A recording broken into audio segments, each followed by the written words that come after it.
blend images. Erik Isakson via Getty Images We've rounded up some hacks from travel experts so you can get that family vacation booked. Summertime is just a few weeks away, which means family vacations are likely on the brain. The idea of planning a vacation with kids in tow can be intimidating. Sure, the actual vacation is supposed to be relaxing, or as relaxing as a vacation with kids can be. But getting to that point can be a maze of hotel recommendations, travel blogs, flight seat selections and more.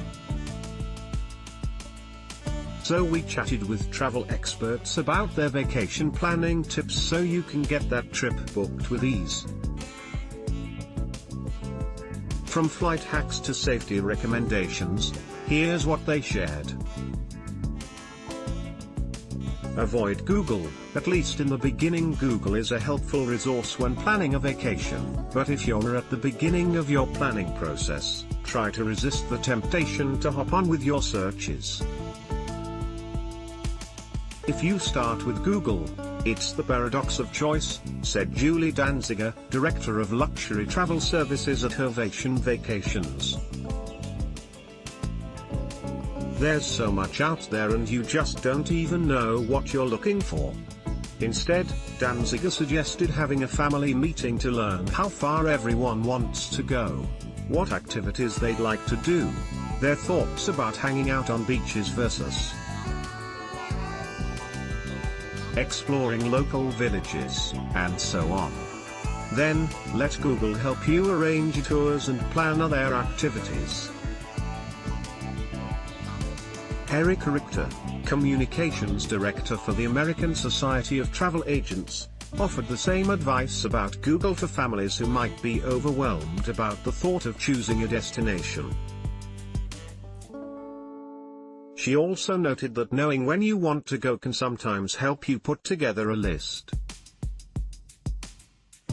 Certain places and activities will be more accessible at different times of the year, she said.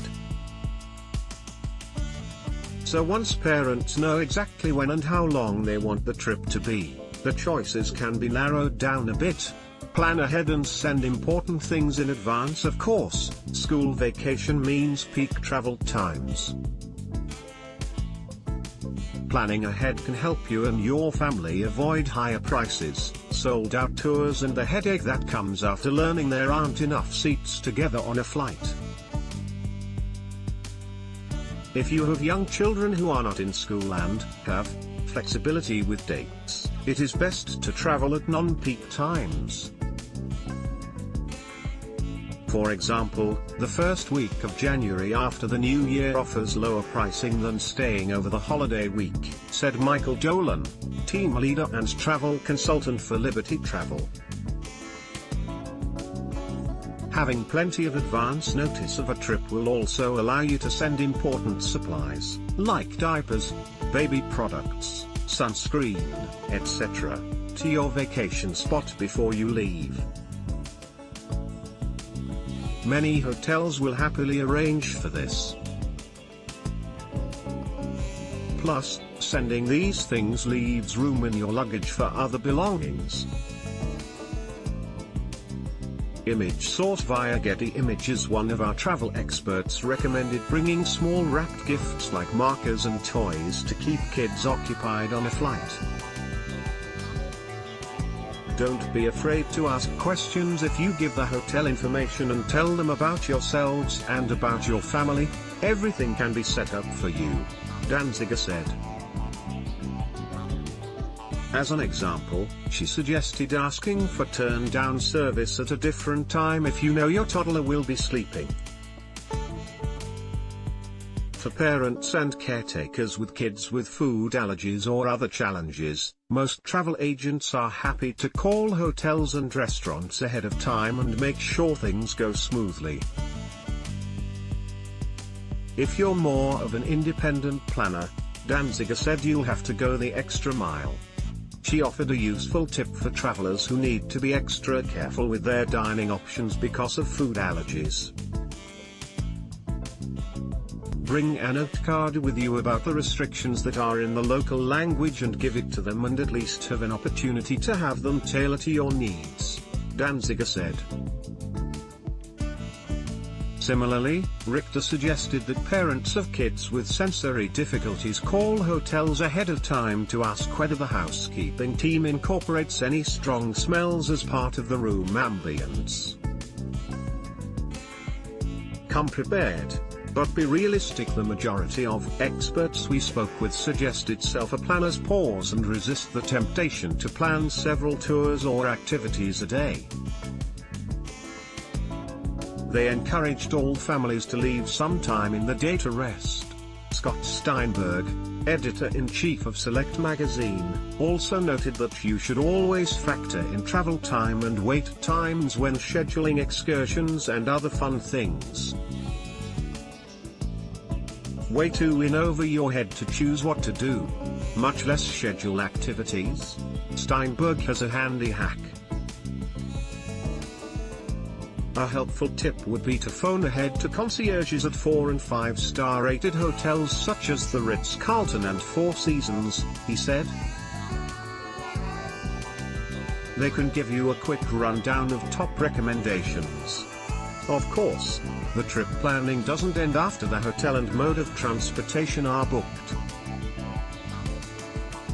Richter encouraged parents traveling by flight to plan on bringing a handful of small gifts in wrapping paper to keep kids occupied. Another idea that's a bit out of the ordinary? Bring blue painter's tape to distract the kids. Blue painter's tape works wonders on planes, she said. It's cheap, easy, and it doesn't ruin any surfaces. If you're looking for something that keeps kids occupied and requires no extra belongings, McCabe World Travel's Jessica Griscavage said to make the plane ride part of the adventure and talk to the kids about the trip while traveling. It'll keep them busy and get them excited about the vacation. When it comes to safety, Richter encouraged parents taking children to a theme park or similar destination to take a photo of them every morning. If the family gets separated, the photo can be helpful for park employees and officials. Taking a photo of where you park isn't a bad idea either. And if you're traveling internationally, don't forget to check everyone's passports, not just your own. Remember that children's passports expire every 5 years, versus 10 years for adults, so be sure those are up to date, Dolan said. The expiration date on passports must be valid at least 6 months beyond your date of travel, for some countries. Remember that vacations are supposed to be fun. Planning trips can be stressful, but the research pays off. It might be a little extra work on the ground before you go, but at the same time, once you're there, it'll allow you to fully enjoy and appreciate the vacation instead of having to be concerned about it when you're there, Danziger said. And if you are feeling overwhelmed or spotting too many restrictions on your family's needs at a certain destination, simply go somewhere else. It's easier, Danziger said. When you're ready for those big trips, you'll take them before you go.